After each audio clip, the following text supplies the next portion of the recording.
selamat datang kembali. Hari ini kita mau bahas sesuatu yang dalam banget. Kita akan menyelami beberapa bab dari naskah ini buat ngikutin satu argumen yang menurutku dibangun dengan sangat kuat oleh penulisnya, yaitu monster yang paling menakutkan itu seringkali bukan makhluk gaib, tapi sistem sosial yang kita ciptakan sendiri. Kita akan lihat gimana argumen ini diungkap lewat perjalanan Klein, dari sebuah pertarungan mistis yang menegangkan, sampai ke sudut-sudut paling miskin di sebuah kota industri. Betul banget. Dan yang bikin pendekatan ini menonjol itu, gimana penulisnya nggak misahin kedua dunia ini. Ini bukan sekedar fantasi urban biasa di mana ada dunia sihir di sini, dunia normal di sana, terus jalan sendiri-sendiri. Enggak. Penulisnya sengaja bikin keduanya itu tabrakan. Keras banget. Dan dari tabrakan itulah muncul komentar yang lebih besar, bahwa kekuatan supernatural sekalipun seringkali jadi nggak relevan dan ya nggak berdaya di hadapan masalah sistemik kayak kemiskinan dan ketidakadilan. Oke, mari kita bedah ini. Adegan pertama langsung nunjukin kondisi Klein pasca pertarungan besar. Dia kelelahan, spiritualitasnya itu terkuras habis, dan reaksi pertamanya itu bukan ngerayain kemenangan loh, tapi malah jadi super paranoid. Semua artefak mistis, peluit, kunci, buku itu langsung dia lempar ke tempat perlindungan utamanya, si kabut abu-abu. Awalnya mungkin kerasa berlebihan ya, tapi kalau dipikir-pikir, di dunia di mana pikiranmu bisa diintip dan takdirmu bisa diramal, mungkin paranoia itu satu-satunya cara buat tetap waras kan? Nah, itu intinya. Di dunia ini, paranoia sama kehati-hatian itu sinonim. Kelelahan spiritual yang dialami itu bisa kita analogikan kayak firewall mentalnya lagi mati. Dalam kondisi serentan itu, satu aja benda mistis yang ketinggalan di luar itu bisa jadi semacam alamat IP yang bisa dilacak sama musuh-musuh gaibnya. Jadi tindakannya itu bukan paranoia, tapi ya protokol keamanan dasar buat bertahan hidup. Sementara klien lagi benerin firewallnya, pihak lain udah gerak. Disinilah ceritanya jadi wah seru banget. Sebuah kelompok bernama Machinery Hive Mind, kayak polisi supernatural gitu, mulai investigasi. Salah satu diakon mereka, ikan Sir Bernard, pakai sebuah artefak yang luar biasa. Cermin perak antik bernama Anrodes yang bisa muter ulang kejadian di masa lalu. Dan cermin ini bukan sekedar CCTV gaib loh. Visi yang ditunjukin itu detail banget. Sosok Klein muncul dengan jelas, pakai jas hitam, topi tinggi, tapi mukanya buram karena ada perlindungan spiritual. Yang paling aneh itu deskripsi gerakannya di akhir pertarungan. Dia digambarin membungkuk hormat, kayak pemain pertunjukan yang baru selesai manggung. Nah, gerakan teatrikal ini yang bikin para penyelidik bingung. Tapi keanehan yang sebenarnya baru mau dimulai. Karena ternyata cermin ini punya aturan main sendiri. Dia bekerja berdasarkan prinsip timbal balik. Setelah ngasih jawaban, Arodos berhak ngajuin satu pertanyaan balik. Dan ada peringatan yang ditulis pakai warna merah darah. Kalau kamu bohong atau jawab salah, kamu bakal dihukum. Ini ngubah investigasi jadi kayak permainan roulette Rusia pakai informasi. Dan permainannya itu bahkan lebih bahaya dari kelihatannya. Karena cermin ini bukan cuma ngehukum kebohongan, dia juga punya kepribadian. Dia maksa para penyelidik yang kaku dan serius ini buat nunjukin sisi pribadi mereka. Ini alat interogasi yang sekaligus troll legendaris. Itu deskripsi yang sempurna banget. Karena setelah semua ketegangan ini, cerminnya ngajuin pertanyaan. Kamu pasti mikir pertanyaannya bakal seputar rahasia negara, kelemahan musuh, atau misteri kuno kan? Tapi yang keluar dari cermin itu justru pertanyaan paling absurd dan nggak terduga yang bisa dibayangin. Dia nanya ke Diaken Ikarser yang super serius itu, apa orientasi seksualmu? Kebayang nggak sih canggungnya momen itu? Di tengah ruang investigasi yang senyap, di depan semua bawahannya, seorang pemimpin yang disegani harus jawab pertanyaan yang sangat pribadi. Ini humor yang brilian karena datangnya di saat yang paling nggak tepat. Tepat. Momen ini nyuntikin absurditas yang nyegerin banget. Ini nunjukin kalau dunia ini meskipun kelam, gak selamanya serius.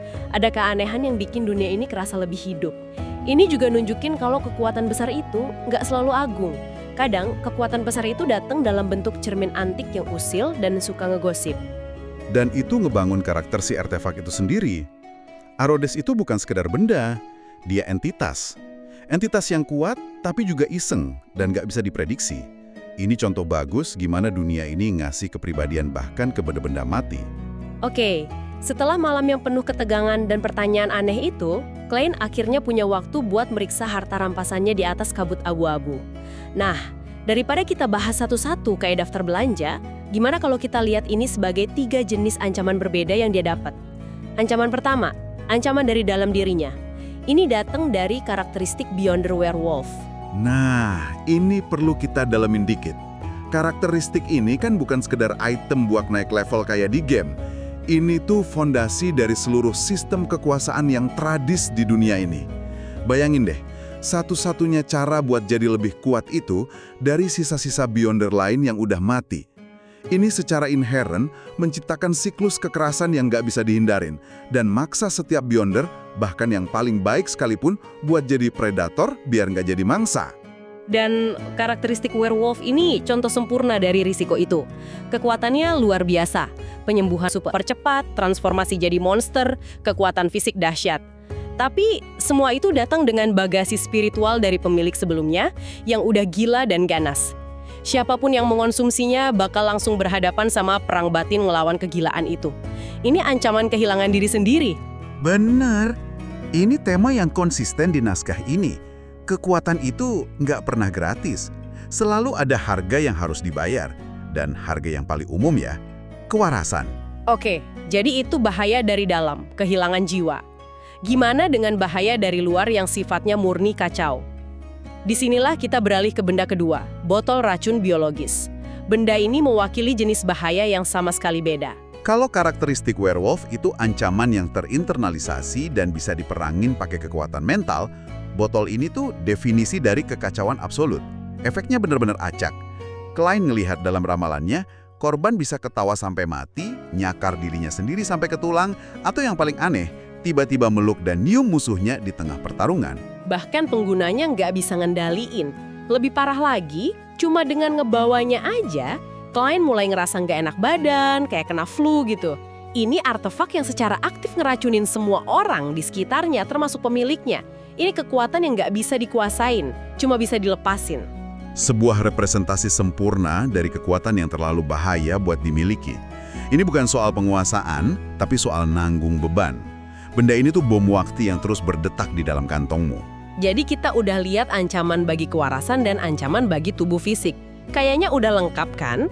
Tapi rampasan terakhir ini ternyata ngebuka kotak Pandora yang sama sekali beda. Ini bukan lagi soal ancaman personal buat Klein, tapi ancaman terhadap seluruh fondasi sejarah dan agama di dunia ini. Dia ngebuka Book of Secrets, peninggalan Raja Shaman Klarman. Dan kalimat pertamanya itu langsung kayak bom. Kami menyembah bulan, bukan Dewi Evernight. Buat pendengar yang mungkin butuh pengingat, Dewi Evernight itu salah satu dewi utama di pantheon resmi, dan otoritasnya itu erat banget sama bulan.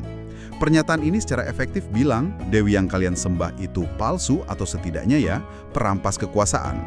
Ini mengisyaratkan adanya skisma teologis besar-besaran, sebuah sejarah yang disembunyiin. Klein sendiri ingat pernah dengar sentimen serupa dari kelompok lain yang lokasinya ribuan mil jauhnya. Gimana bisa dua kelompok yang kepisah sama waktu dan geografi punya keyakinan sesat yang sama? Ini ngebuka kemungkinan yang gede banget bahwa ada entitas yang lebih tua, Dewa Bulan Purba, yang otoritasnya mungkin udah direbut sama Dewi Evernight. Book of Secrets ini bukan lagi sekedar buku mantra. Dia itu bukti dari sebuah perang para dewa yang tersembunyi. Sebuah kunci buat ngebongkar kebohongan yang mungkin jadi dasar dari salah satu agama terbesar di dunia. Ancaman yang ditimbulinnya itu sifatnya eksistensial bagi tatanan dunia. Jadi coba bayangin kepala Klein saat itu. Pikirannya lagi muter mikirin Dewa Purba, perang surgawi, konspirasi kosmik. Terus dia bersin. Dia balik ke dunia nyata dan sadar dirinya kena flu. Efek samping dari bawa botol racun itu kelamaan. Momen yang sangat membumi. Transisi itu krusial banget. Penulisnya sengaja ngelakuin itu. Setelah kita diajak terbang tinggi ke konsep-konsep fantasi yang megah, kita ditarik lagi ke bumi dengan cara yang paling biasa. Sakit flu. Ini pengingat fisik yang konstan kalau dua kehidupan Klein ini gak terpisah. Bahaya dari dunia gaib bisa merembes dan bermanifestasi jadi masalah paling duniawi sekalipun. Dan dunia nyata kemudian benar-benar ngetuk pintunya dalam wujud reporter Mike Joseph.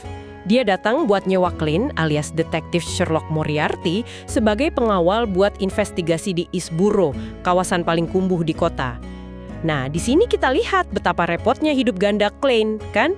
Pagi-pagi dia pusing mikirin dewa bulan purba, siangnya dia harus pusing nyari duit buat bayar sewa. Yang beda loh, suasananya langsung berubah.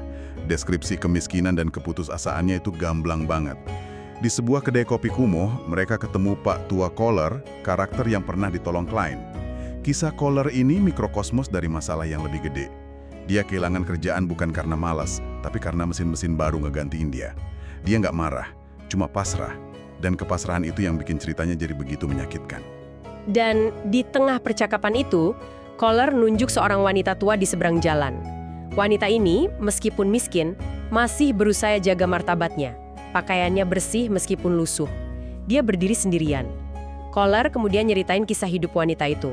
Dan disinilah tragedi yang sebenarnya dimulai.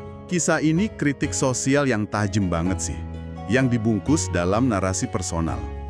Suaminya pedagang gandum, hidup mereka baik-baik aja. Terus, pemerintah di ibu kota yang jauh nyabut undang-undang gandum. Sebuah keputusan politik dan ekonomi yang dibikin sama orang-orang yang nggak akan pernah ketemu dia. Ternyata punya efek domino yang ngancurin seluruh dunianya. Dan yang paling nusuk itu detailnya. Ini bukan sekedar orang miskin menderita, tapi gimana mereka menderita. Undang-undang gandum dicabut, bisnis suaminya bangkrut, suaminya meninggal karena syok dan sakit. Tragedi nggak berhenti di situ. Putranya yang cerdas, putus asa, mencoba bunuh diri. Dan disinilah sistem nunjukin kekejamannya yang paling ironis. Usahanya gagal, tapi bukannya ditolong, dia malah ditangkap dan diadili. Karena di dunia ini, mencoba bunuh diri itu kejahatan.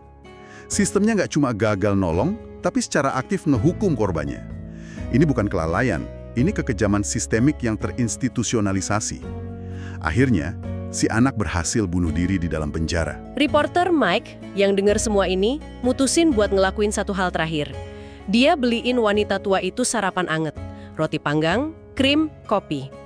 Wanita itu makan pelan-pelan banget, dengan sopan santun yang seolah datang dari kehidupan lain. Setelah selesai, dengan suara pelan, dia minta izin buat tidur sebentar di kursinya. Di luar terlalu dingin. Mike ngizinin. Wanita itu meringkuk dan nggak pernah bangun lagi. Kematiannya begitu sunyi, nyaris nggak kentara. Puncak dari sebuah kehidupan yang dihancurin sama kekuatan-kekuatan tak terlihat yang nggak bisa dia lawan. Bukan monster, bukan sihir, tapi kebijakan ekonomi dan hukum yang nggak manusiawi. Reaksi polisi yang datang setelahnya itu bikin situasi ini 100 kali lebih buruk. Polisi itu datang dengan muka bosen. Waktu Mike protes karena sikapnya yang acuh tak acuh, polisi itu cuma mendengus dan bilang hal kayak gini terjadi tiap hari di East Borough. Prioritasnya bukan kematian wanita itu, tapi ngegeledah Klein karena curiga dia bawa senjata ilegal. Sikap polisi itu adalah manifestasi dari apa yang disebut Hannah Arendt sebagai banality of evil, atau kejahatan yang biasa-biasa aja. Buat dia, kematian seorang manusia itu bukan lagi tragedi, tapi cuma formulir yang harus diisi, sebuah gangguan dalam rutinitasnya. Ini nunjukin gimana sebuah sistem yang nggak manusiawi bisa bikin orang-orang di dalamnya kehilangan kemanusiaan mereka sedikit demi sedikit. Itulah horor yang sebenarnya dari adegan ini. Dan di tengah semua keputusasaan itu, ada satu detil ironis yang luar biasa. Waktu polisi ngegeledah dia, Klein pakai kemampuannya sebagai magician buat nyembunyiin pistolnya secara gaib. Polisinya ndak nemuin apa-apa. Itu sebuah kontras yang luar biasa, kan? Tentu saja. Kekuatan Beyondernya yang bisa ngelawan roh dan monster sama sekali nggak berguna buat nyegah tragedi sosial yang baru aja terjadi. Dia nggak bisa nyelamatin wanita itu dari kemiskinan. Tapi kekuatan yang sama sangat berguna buat navigasi aturan kecil yang sewenang-wenang dari polisi yang curiga. Ini dengan sempurna gambarin batas-batas kekuatannya.